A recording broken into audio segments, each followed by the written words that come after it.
ఉమ్మడి ఆదిలాబాద్ జిల్లాకు చెందిన అధికార పార్టీ నేత అప్పులు, ఆస్తులు, అవస్థల ట్రాక్ రికార్డు ఇప్పుడు ఆసక్తికరంగా అంతకు మించి చర్చనీయాంశంగా మారింది.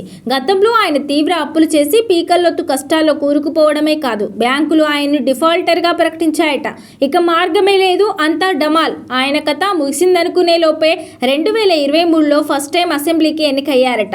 ఆ తర్వాత ఏడాదిన్నరలోనే సారుగారి ఆర్థిక పరిస్థితి మొత్తం మారిపోయిందట. లో బడ్జెట్ నుంచి సార్ ప్లస్ కు వచ్చేసారట. ఏకంగా గతంలో చేసిన 100 కోట్ల రూపాయల అప్పును 1 వీక్లో క్లియర్ చేశారట. అలా అని ఆయన అప్పులు చేయబదులు ప్రైవేట్ లోన్లు కాదట, బ్యాంకుల దగ్గర అఫీషియల్ తీసుకున్న లోన్లను ఒక్క వారంలోనే 1 టైం సెటిల్మెంట్ చేసి ఎన్ఓసి కూడా పొందారట.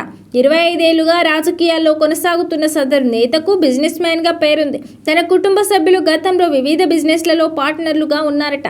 అలా కొన్ని వ్యాపార సంస్థలు తీసుకున్న లోన్లకు సెక్యూరిటీ ఇచ్చారట. ఆ నేత, ఆయన ఫ్యామిలీ వాటాదారులుగా ఉన్న సంస్థలు 6 ఏళ్ల కాలంలో వివిధ బ్యాంకుల నుంచి దాదాపు 400 కోట్ల రుణాలు తీసుకుంటున్నాయట. ఆ నేత, ఆయన ఫ్యామిలీ వాటాదారులుగా ఉన్న సంస్థలు 6 ఏళ్ల కాలంలో వివిధ బ్యాంకుల నుంచి దాదాపు 400 కోట్ల రూపాయల రుణాలు తీసుకున్నాయంటున్నారు. ఏళ్ల తరబడి వడ్డీ అసలు చెల్లించకపోవడంతో బ్యాంకులు మొండి బకాయిదారులుగా ప్రకటించాయట. ఇదంతా 2024 వరకే. ఎమ్మెల్యేగా ఎన్నికైన ఏడాదిన్నరలోపే పరిస్థితి మారిపోయిందని చర్చ జరుగుతోంది.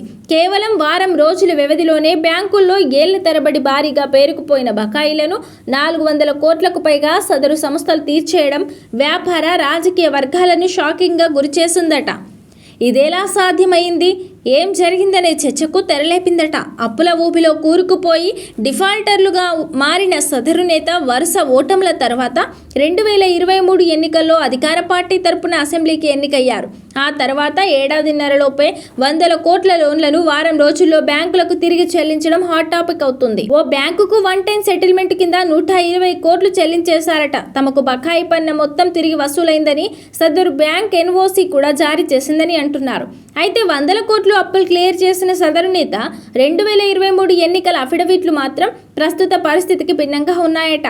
తనతో పాటు తన భార్య వృత్తిని వ్యాపారంగా చెప్పిన ఆయన ఆస్తుల విలువ కేవలం 100 కోట్ల లోపే చూపించారట. ఆయనకు విదేశీ బ్యాంకుల్లో ఖాతాలు ఉన్నాయని, ఆ విషయాన్ని ఎన్నికల అఫిడవిట్లలో పొందుపరచలేదని ఆరోపణలు ఉన్నాయట.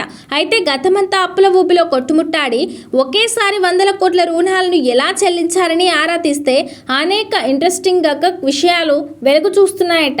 షార్ట్ టర్మ్లో 100 కోట్లు ఎలా పోగు చేశారు, గతంలో చేసిన అప్పులన్నీ తీర్చడానికి ఇన్కమ్ సోర్స్ ఏంటి, లేక మరేదైనా మార్గంలో ఆయనకు డబ్బులు వచ్చాయా అనేది పొలిటికల్ ఇంట్రెస్టింగ్ టాపిక్గా మారింది.